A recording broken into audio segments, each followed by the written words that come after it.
Assalamu alaikum. A'udhu billahi minash shaitanir rajim. Bismillahir rahmanir rahim. Alhamdulillahi rabbil alameen.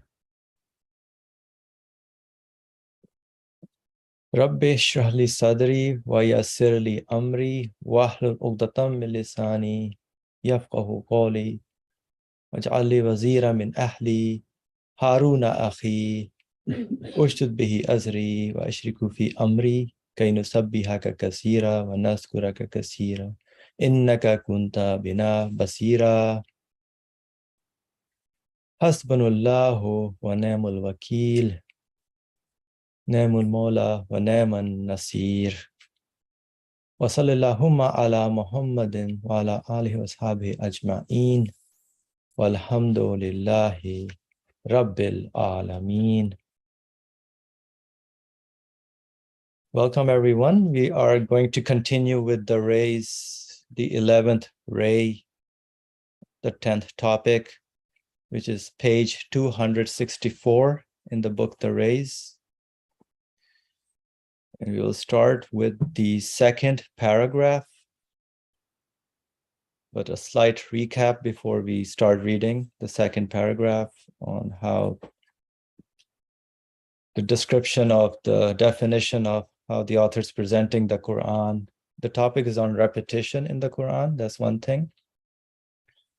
But how he's presenting it is what the message, trying to make us aware of where the message is coming from, that is coming from an absolute source who speaks to human beings, conscious beings, and also that it must be relevant to us in whatever stage we are on, whichever level we are at, whatever our education level is, whichever era we are in.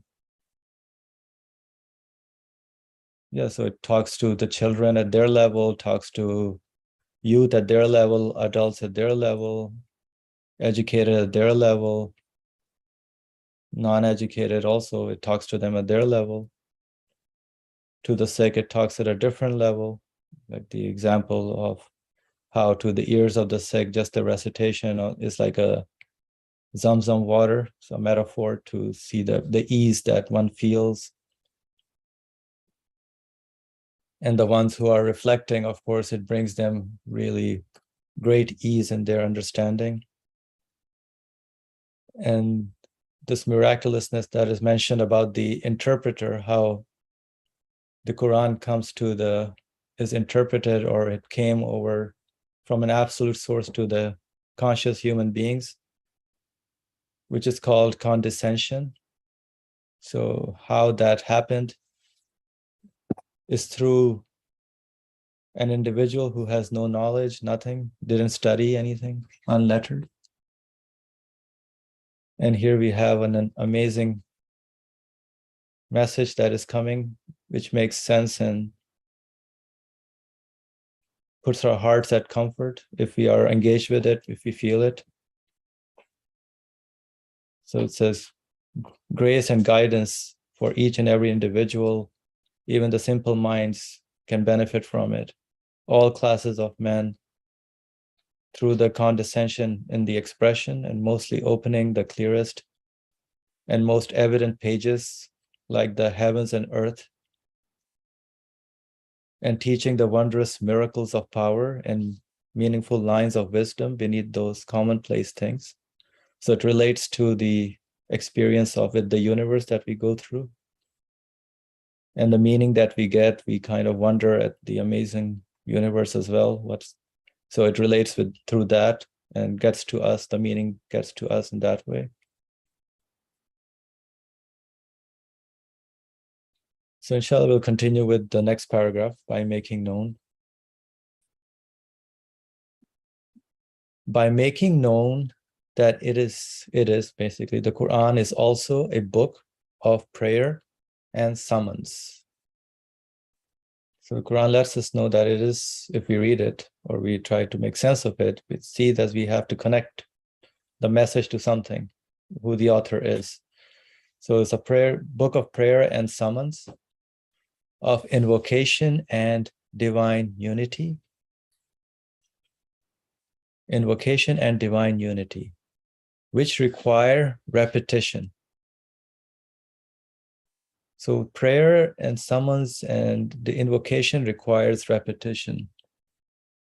So it's not like a one-time thing. Okay, I say that, oh God, I need you, help me. But time and time again, I would ask for the help of God, guide me to the straight path. Ihdina sirat al-mustaqim. I have to repeat it many times. In the name of God, every time I engage with something, Bismillah ar-Rahman ar-Rahim. If I'm conscious, I'm aware. So the prayer and summons requires repetition. And divine unity, invocation and divine unity also require.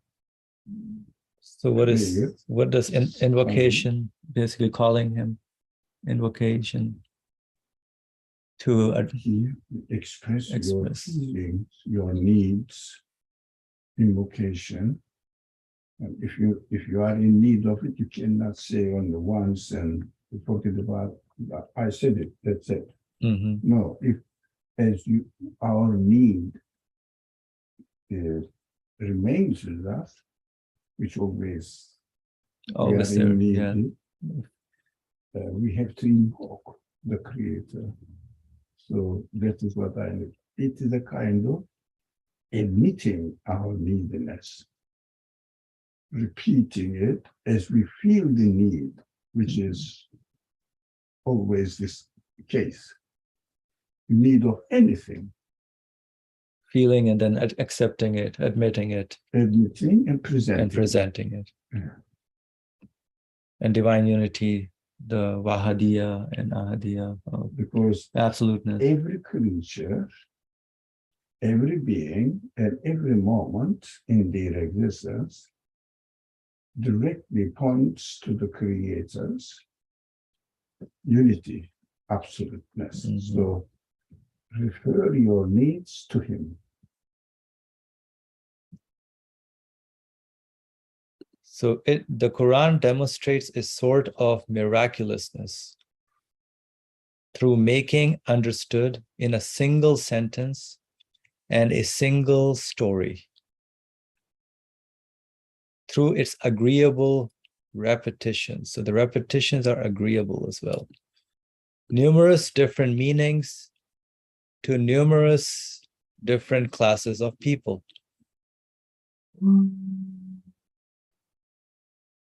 So this is a sort of miraculousness through making understood in a single sentence and a single story, through its agreeable repetitions, numerous different meanings to numerous different classes of people. That is why we see not many occasions where the Quran speaks categorically. Only some fiqh matters related to fiqh matters. Then the Quran speaks categorically. Don't get married this and this and this. Give this portion to this person. Mm-hmm. Now, because they need specifications. But when it comes to belief matters, ethical matters, moral matters, social values, Quran uses very general terms. We, for example, see that the Quran advises urf. Urf means really customs of the society in general, how the public, general public, sees in behavior what is agreeable, what is approvable, what is not approvable. So Quran advises to follow the urf in our relationship with the community. So whatever the principle we want to apply in our life, Quran reminds us, don't do it according to your choices. Practice it according to the urf of the people. It means the people know this way of behavior is right, this way of behavior is wrong. That is their conception, not about belief matters. Treatment of your brother, your parents, your children. Mm. So For example, Quran doesn't put certain regulations about the relationship with family life within the family members. Treat your parents according to the urf. It means how they feel like to be treated, not necessarily that belief matters should be followed the custom. No, practical matters related to social context. Should follow the customs. Yeah, because Islam doesn't suggest that you have to reject the social values of the society. Mm-hmm. And that is why some people say, in this culture, if you want to be friendly with your neighbor, you use good morning, good evening, Mm-hmm. have a good day. But this is for relationship purpose. Otherwise, good morning is a form of prayer for me. Please, my God, make my day good, which is in the language of the Quran, khair, for me. Mm-hmm. But the person understands that this is nothing to do with God, but you are saying it in order to show your good intention to the person and respect to them. So they don't understand this. They understand good morning as not related to God. So I'm not going to say it. What am I going to say? Salamun alaikum. And the neighbor looks at it. It's a stranger. What am I going to do with this guy? He doesn't know what it means and what really your intention is. As if you are trying to convert him to Islam, to your religion. The neighbor finds it so aggressive. It is harming. Mm-hmm. That is why Quran says use urf, customs in this matter, and it is repeated. Treat with urf, treat with urf. Why? As the subject changes, and God reminds that now, in this matter also follow urf. In this matter also follow urf. But when the Quran doesn't use it, it means it is not related. So we have to understand that the repetitions are made in the Quran in their specific places that they need to be, we human beings need to be reminded. I see. Otherwise, not superfluous repetition. We know that we have to follow urf. In which case? Where? Mm-hmm. There must be various ways of following urf in various contexts. Thank you.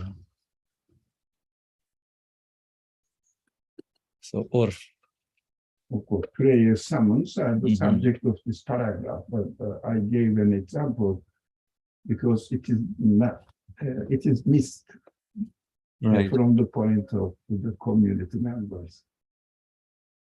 You know, to in certain places, urf is important. Yeah, but belief matters, or needs to be really analyzed carefully. Belief matters are different. It's not used for this purpose in the Quran. Mm-hmm. Similarly, by making known that the most minor and unimportant thing in ordinary commonplace events are within its compassionate view and the sphere of its will and regulation. It demonstrates a sort of miraculousness in attaching importance to even the minor events involving the companions of the Prophet in the establishment of Islam and codification of the Sharia. and both in those events being universal principles, and in the establishment of Islam and the Sharia, which are general. They're producing most important fruits as though they had been seeds. If you need many plants, for example, you have to use many seeds. Mm-hmm. So different kinds of plants, you have to use different kinds of seed. So if the Quran, in this simple example, if the Quran keeps saying that use seed for the plant you want to grow. Mm-hmm. So this seed is repeated many times. So we learned that we have to use the seed, but specific in this case. But in general, the message itself is universal, all comprehensive. What does it mean? It includes all sorts of subjects. So the one principle that the Quran wants to establish must be reminded, this one principle, for example, Tawhid, oneness of God, and creatorship of God, in every matter. Now, God is the creator. Now, coming to a farmer, God is the creator of this tree. God is the creator of this plant. God is the creator of this vegetable fruit. God is the creator of the branch of each tree, the leaf of each tree. Look, created, creator, creator, creator, repeated. Because the Quran is establishing a universal principle, all comprehensive principle, which are fundamentally requires to be reminded in the context that the Quran is dealing with. It needs repetition again. Mm-hmm. So, for example, this is the danger of not using the repetition, for example, saying that God is the creator of everything, correct, and leave it. But we miss in our practical life. Mm-hmm. When we deal with any particular cases, we fail in bringing this creator in each particular cases. So Quran should repeat in each particular cases, he is the creator of this event. He is the creator of this event. So your life is in his hand. Your death is in his hand. Your lifespan is in his hand. Your shape is in his hand. Mm-hmm. Look how many times I'm repeating in his hand. In his hand. Some people looking at this, maybe me, not excluding myself from it, we may think that Quran is full of repetition. Literally, it is correct. Full of literally repeated phrases. Mm-hmm. He will give here some examples, but especially names of God. All-powerful one, all-knowledgeable one, all-wise one, all-predominant one, calm, treats timely, gives permission. This kind of, he is patient, all patient, repeated so many times. Alim, Hakim, Rahim, Sami'un, Basir. Yeah, so many, Qadirun ala kulli shay, so many times. In each context, the content of the subject needs to be reminded that the creator, organizer, arranger of this subject, whatever the subject is, all-knowing one.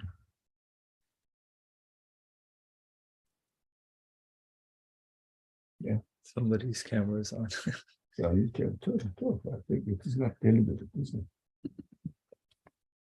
Yeah. Okay. Mhm.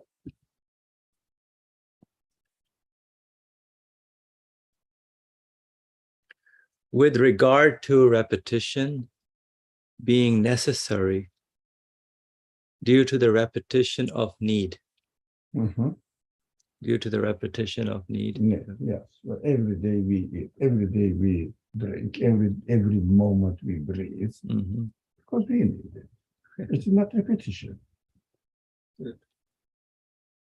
The repetition of certain verses, which as answers to numerous questions repeated over a period of 20 years, instructs numerous different levels of people, is not a fault. Indeed, to repeat certain sentences so powerful, they produce thousands of results. Repeat certain sentences so powerful, they produce thousands of results.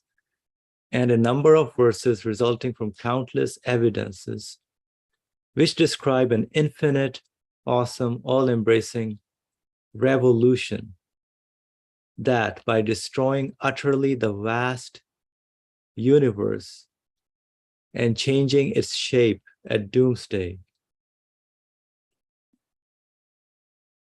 by destroying utterly the vast universe and changing its shape at doomsday, will remove the world and form the mighty hereafter in its place,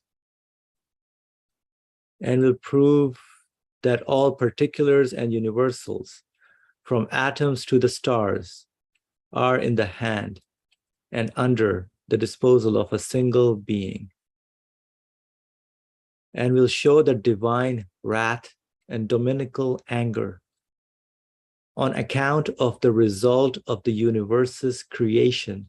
Now, that is an interesting point, because the divine wrath and anger, God's anger, is not for himself.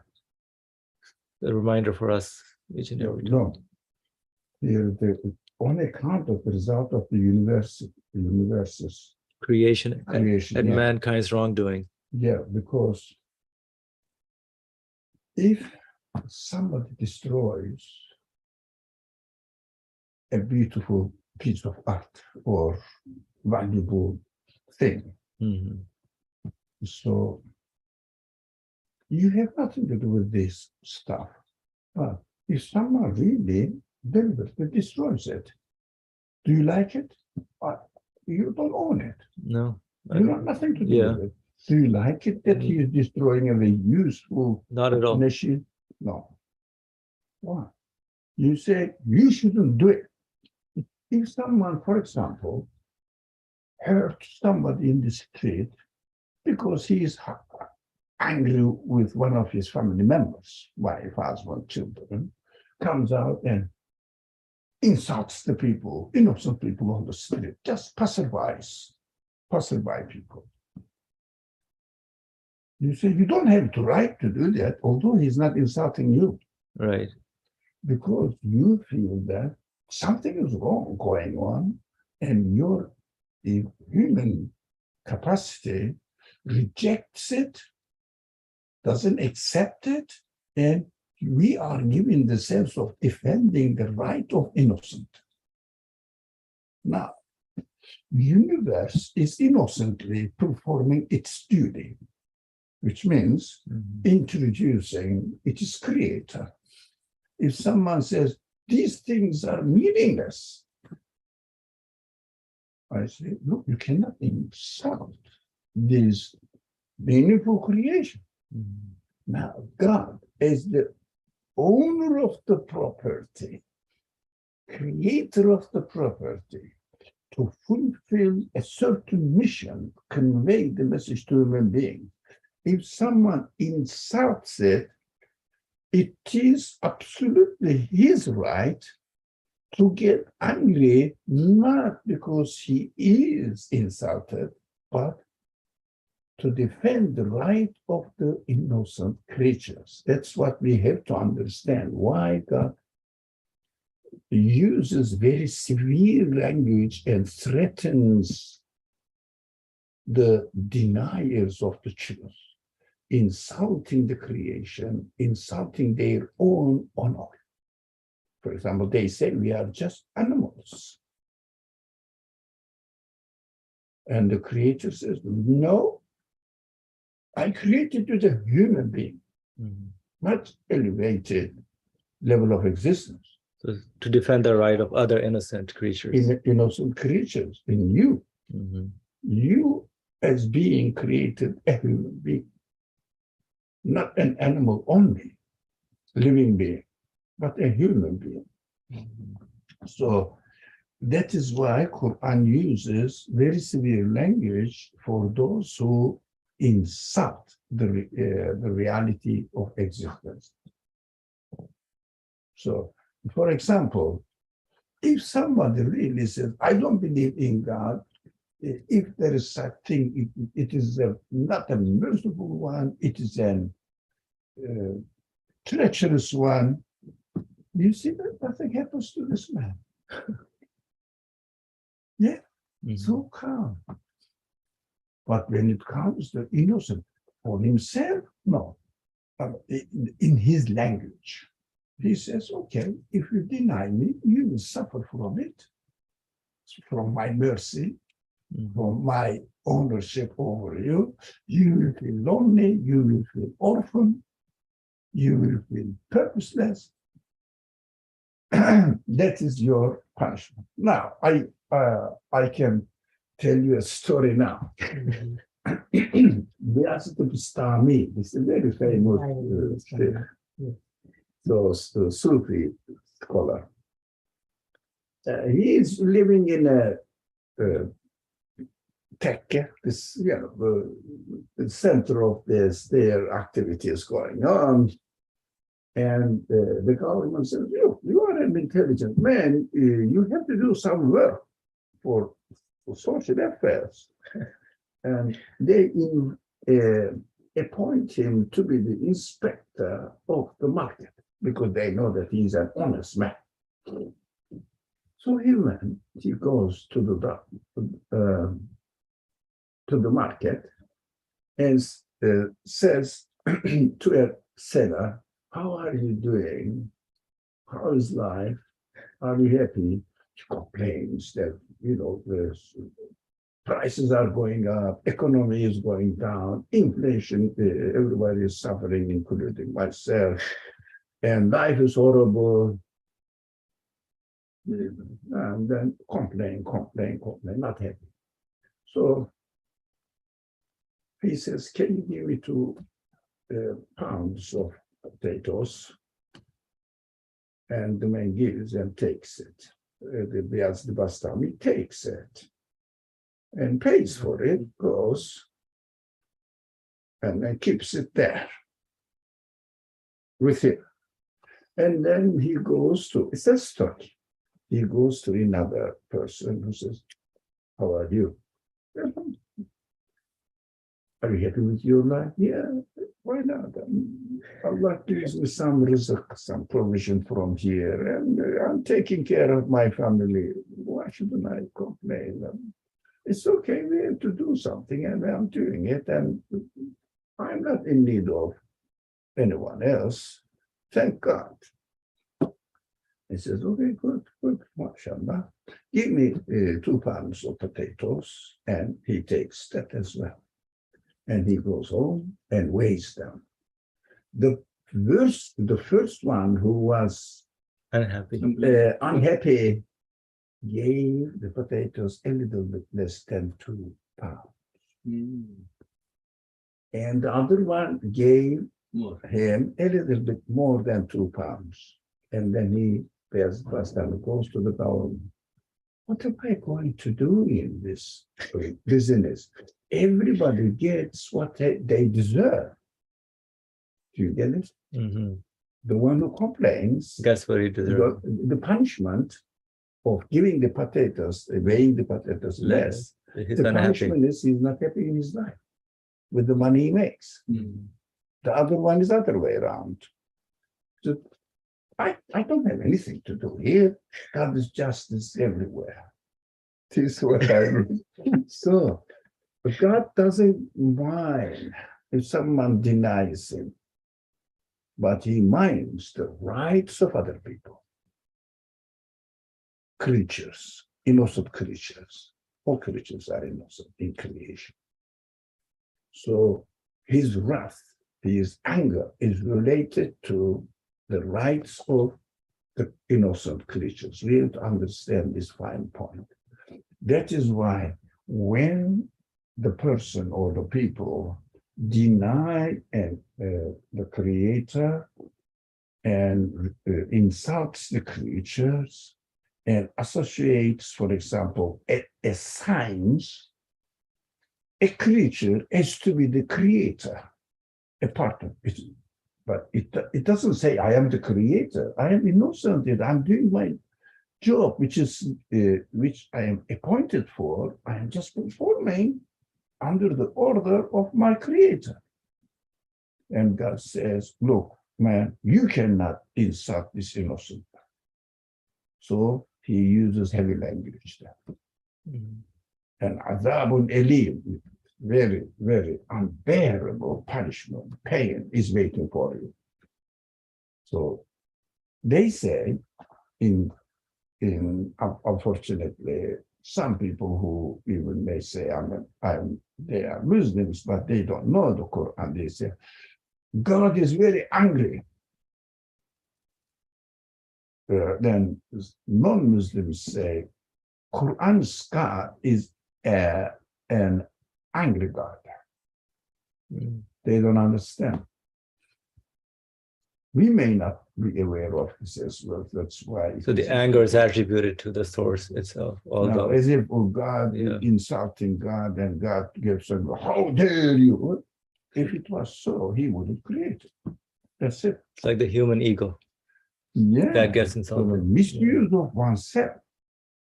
I didn't create you for this person, for this purpose. You have spoiled yourself. And you really transgress the rights of your humanity, human creation, human side of yourself. Mm-hmm. Okay. Even when we harm our bodies, treat our bodies in the wrong way, harmful way, God says you cannot treat this innocent being, body. So he gives the punishment, says illness, for example, to protect the right of the body. Next time you will be careful. Okay. Interesting. Thank you.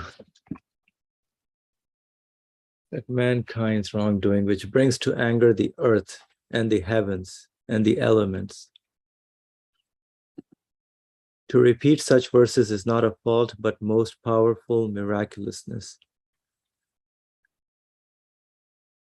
and most elevated eloquence. An eloquence and lucid style corresponding exactly to the requirements of the subject.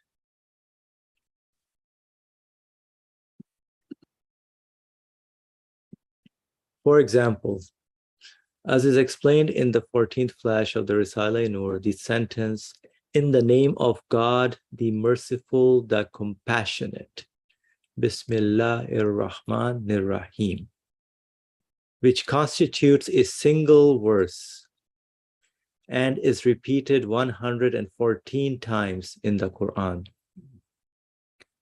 is a truth which binds the divine throne and the earth. So it binds the divine throne and the earth and illuminates the cosmos. It means connects it, establishes the relationship between the created beings and their creator. Mm-hmm. Bismillahir-Rahmanir-Rahim. Allah, Rahman, Rahim. So this sequence, we studied this piece, yeah. And for which everyone is in need all the time. We have to connect every time. Yes. To its source. If it was repeated millions of times, there would still be need for it. There is need and longing for it, not only every day like bread, but every moment like air and light. It's a continuous need of human beings. Each creature needs. In the name of God, the merciful, the compassionate. And for example, the verse, and verily your sustainer is exalted in might, most compassionate, which is from the Quran chapter or section 26, verse 9, and many more. Verily your sustainer is exalted in might, most compassionate, which is repeated 8 times in Surah Ta-Sin Mim, repeating on account of the result of the universe's creation and in the name of universal dominicality.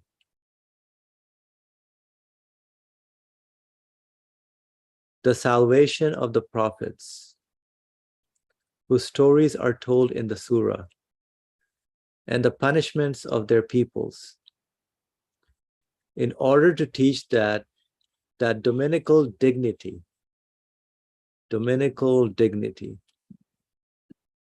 requires the torments of those wrongdoing peoples, while divine compassion requires the prophet's salvation. Is a concise, miraculous, and elevated miraculousness, for which, if repeated thousands of times, there would still be need and longing. So the need and longing is interesting. There would still be need and longing. So dominical dignity and divine compassion. So dominical dignity again goes to the defense of the innocent created beings, and their rights are insulted. It's very simple, actually, like the judge in court. They punish people, but they have nothing to do with the people, even they don't know them.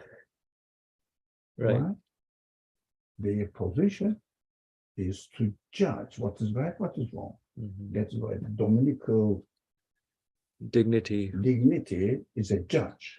Judge kind of. Not adala, adil, or adil. So Qadi, Hakim, Hakim, Rab. Right. So he has to pass the judgment in order to protect the rights of the innocent people and punish the one who transgressed the right of another creatures. That's why Aziz is very frequently used in the Quran.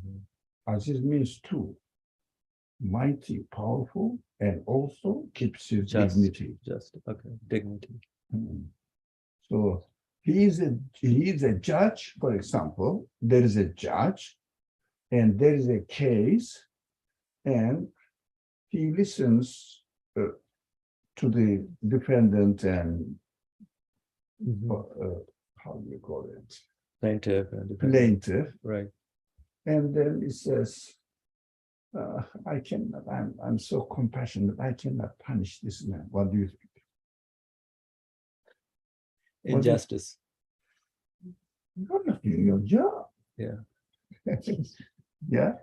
You are here to execute the right.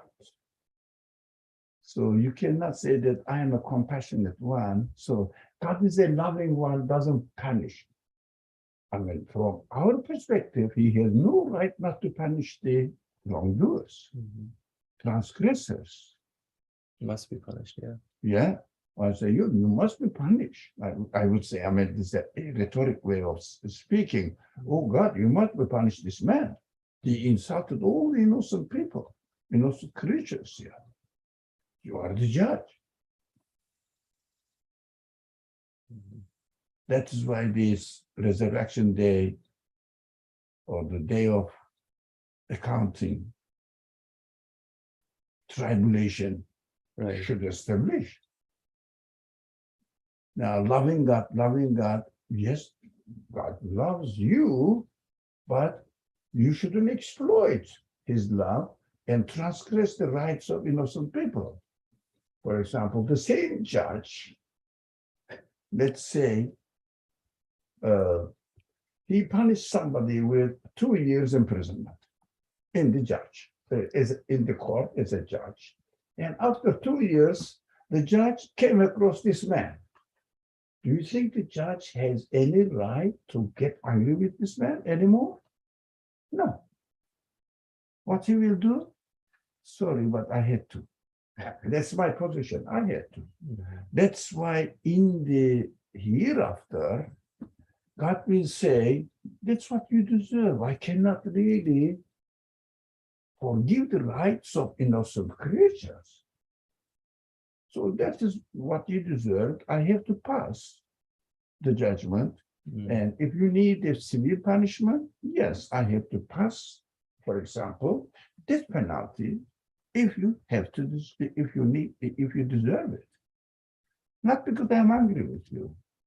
No, the permanent imprisonment in hell is like passing a death penalty for a person who transgressed the right of the whole universe by denying, completely killing.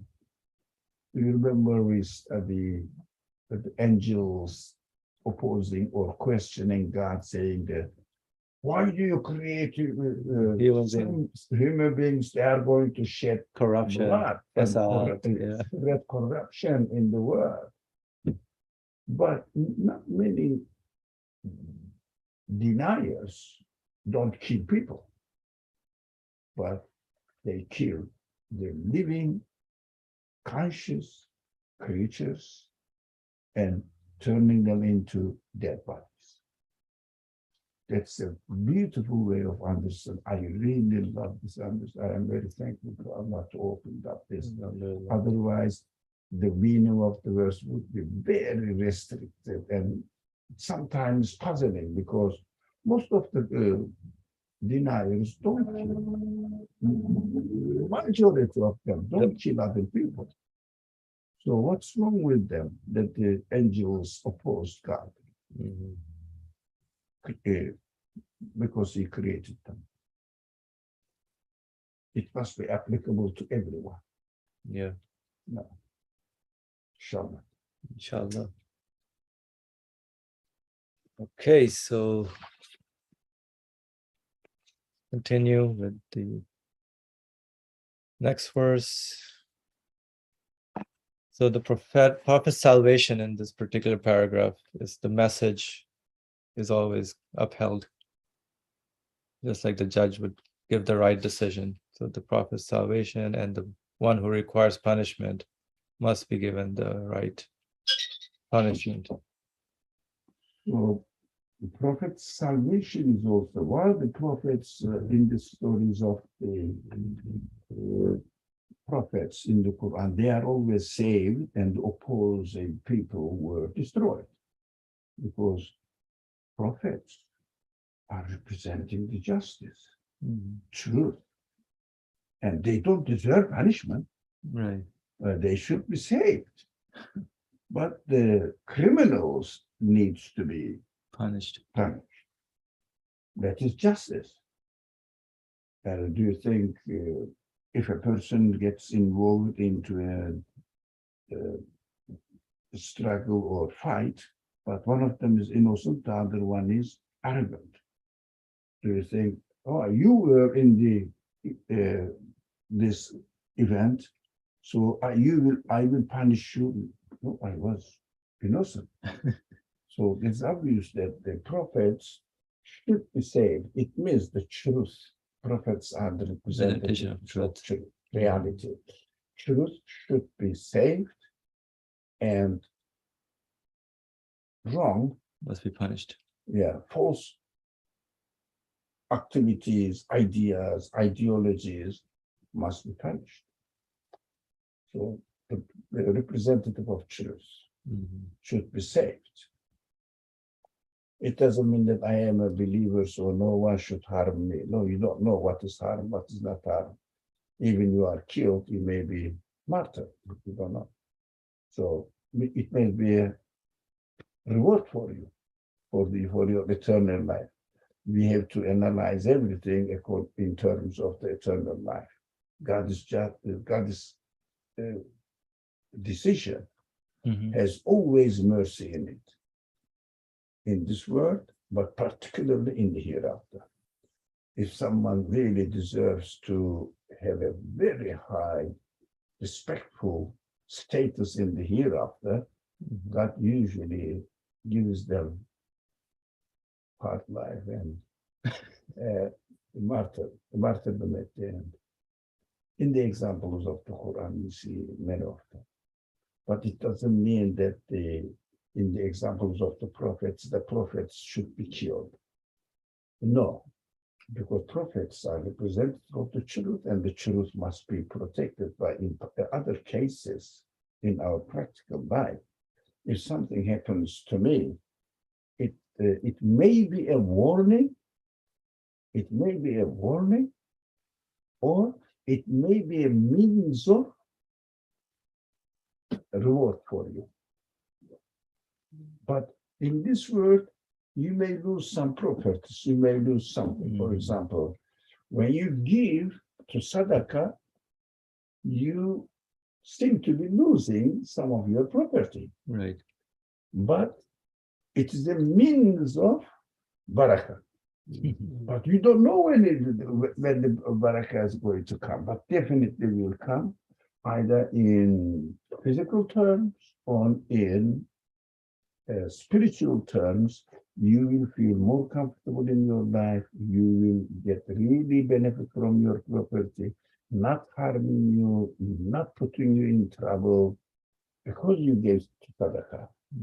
But when we don't give Sadaqah, when it is needed from our life, for example, from our knowledge, from our property, and also from our mind or human feelings, we have to give Sadaqah to people.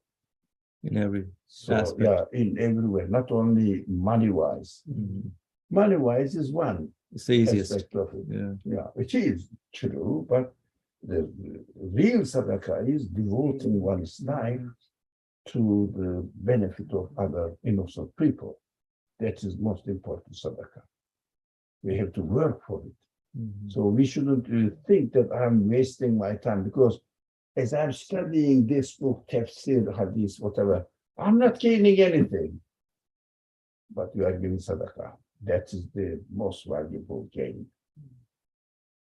That the reward will be pleasure in your life, as well as comfort of belief in your life, as well as in the eternal life, eternal reward, inshallah. Inshallah.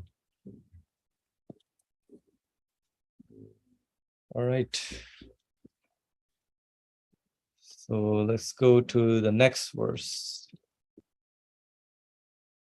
And for example, the verse, then which of the favors of your sustainer will you deny? Which is repeated in Surah Al-Rahman many times. فَبِأَيِّ آلَاءِ رَبِّكُمَا تُكَذِّبَانِ. Then which of the favors of your sustainer will you deny? Definitely the repetition there is needed. How many favors at every moment, every day we are faced with? So it's a rightful question to wonder about. And the verse, woe that day to the rejectors of the truth, which is from the Quran, section 77, verse 15, and many more. Woe that day to the rejectors of truth. The rejectors of truth. In Surah Al-Mursalat, shout out threateningly to mankind and the jinn across the centuries and the heavens and the earth. The unbelief, ingratitude, and wrongdoing of those who bring the universe and the heavens and earth to anger, spoil the results of the world's creation,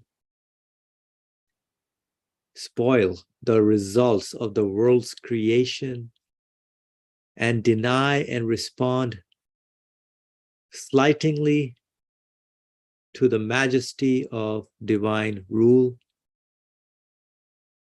deny the majesty of divine rule and response in a slight manner to the majesty of divine rule, not really fully dedicated, devoted to the majesty of divine rule, and violate the rights of all creatures. Violate the rights of all creatures. We talked about that, how the wrath and the anger is to protect the innocent creatures and their rights. I mean, this repetition in Surah Al-Mursala shouts out threateningly to mankind and the jinn across the centuries. So across the centuries, mankind keeps falling into these situations. That's why the repetition is necessary for us.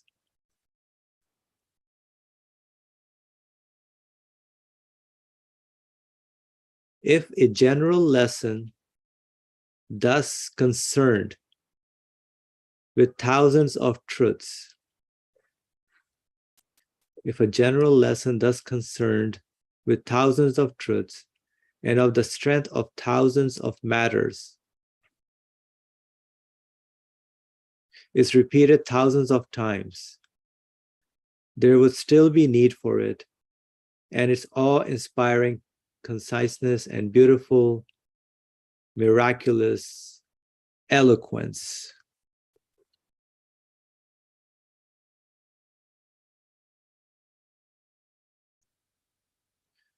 And for example, the repetition of the phrase, "Glory be unto you, there is no God but you. Mercy, mercy, save us, deliver us, preserve us from hellfire."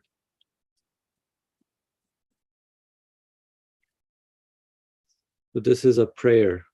But before we go into the prayer, so we discussed the verses of Surah Rahman and Al-Mursalat, which are repeated many times to take our attention, of course, so that we correct ourselves, we are more mindful, more engaged. Hopefully we take this Quran and the message more seriously in our lives.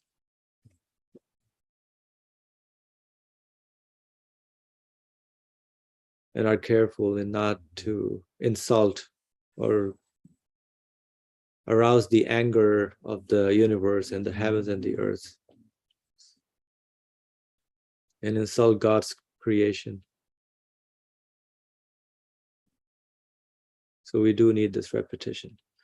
All right, so glory be unto you, there is no God but you. Mercy, mercy, save us, deliver us, preserve us from hellfire.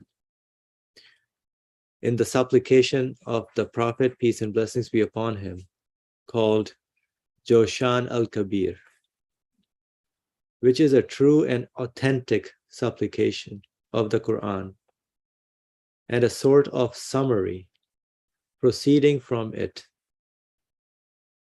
Quran. It's a sort of summary proceeding from the Quran. So this Joshan al-Kabir contains the greatest truth and the most important of the three supreme duties of creatures in the face of dominicality, the glorification and praise of God, and declaring him to be all holy and the most awesome question facing man. The most awesome question facing man, his being saved from eternal misery.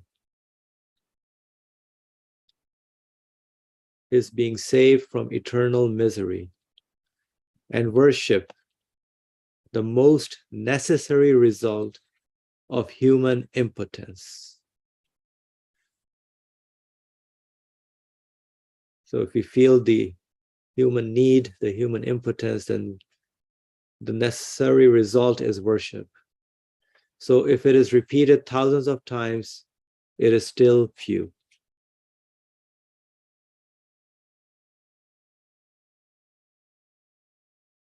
Thus, repetition in the Quran looks to principles like these because we need them. That's what the Quran, why the repetition in the Quran is because of our needs. Sometimes on one page, even with regard to the requirements of the position and the need for explanation and the demands of eloquence. With regard to the requirements of the position and the need for explanation and the demands of eloquence, the Quran expresses the truth of divine unity, perhaps 20 times, explicitly and by implication. The Quran does not cause boredom. The Quran does not cause boredom, but affords it a power and eagerness, a hunger, eagerness.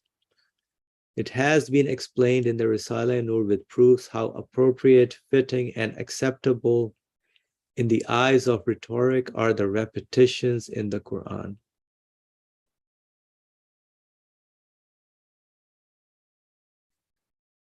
The wisdom and meaning of the Meccan and Medinan surahs in the Quran of miraculous exposition being different in regard to eloquence, miraculousness, and detail and brevity is as follows. So before we go there, any comments by anyone? So if you read the Quran, and at the end of every quarter, or how are they called, 4 lines, how are they called? I don't know. Well, 2 of them are couplets, 4 of them are something called. Anyway, for example, repeating the last line of the 4 lines, Right.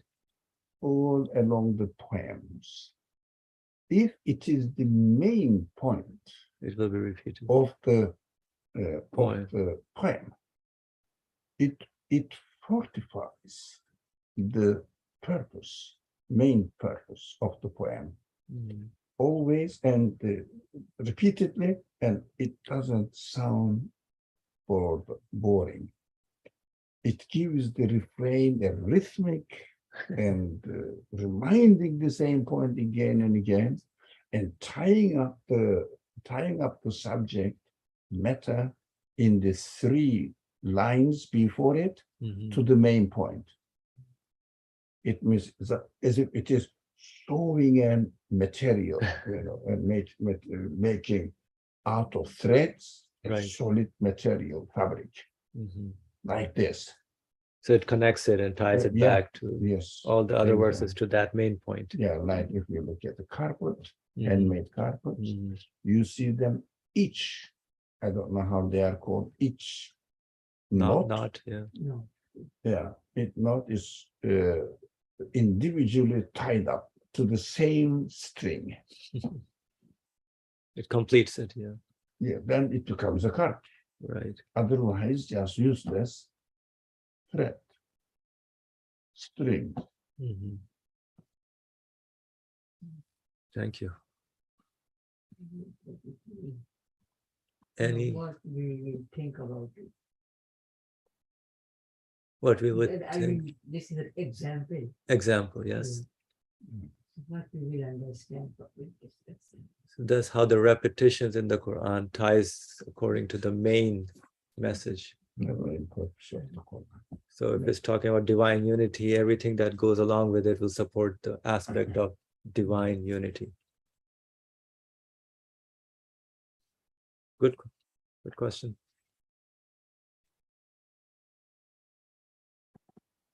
All right, so any other comment, or should we continue with this today or next time in Mecca? Yes, Sarah, go ahead. So for me, there's just I'm just going to repeat what stuck out to me as most pressing and most striking today, alhamdulillah.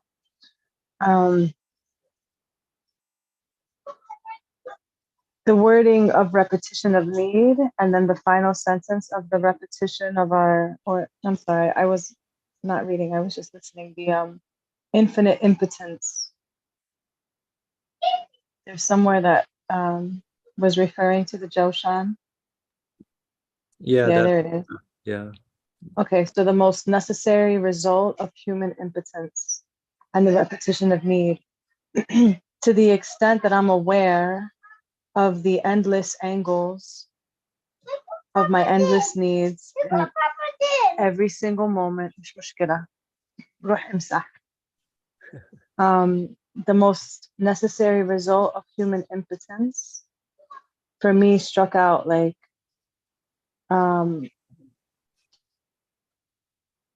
Dr. Ali said something about making the focus on the purpose of existence and eternal life. So there's a most pressing, repeating theme in the Quran of infinite mercy, and then a very repeated warning. And so today, what I take as my take-home message is that the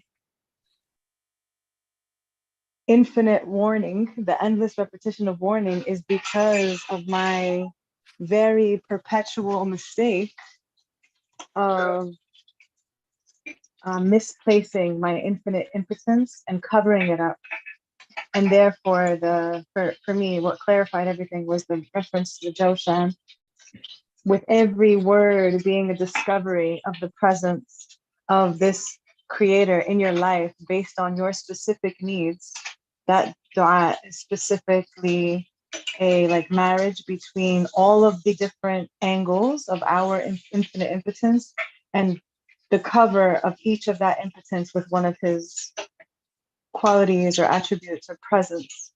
So that it becomes clear to me why there's such a strong need for that warning of hellfire, because I'm so endlessly impotent, and the Quran is presenting a solution and a healing and an eternal cure to that through a connection. So alhamdulillah, just that's if that makes sense, that's what I take home. Alhamdulillah. Yeah, thank you. So in terms of whenever we go out of the path of whatever the guidance is, we need to be brought back to the path again. So the repetition is necessary. As you said about the impotence, that which is our reality, we may forget our reality. So the reminder has to keep coming to us. If I could summarize what I understand. Thank you for sharing that. I think we'll continue with the in Mecca next time, inshallah. So we'll go in there, inshallah. All right.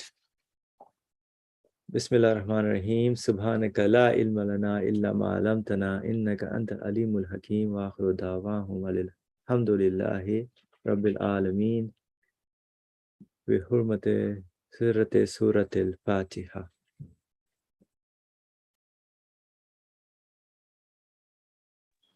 Thank you. Assalamu alaikum. Thank you. Wa alaikum salam wa barakatuh.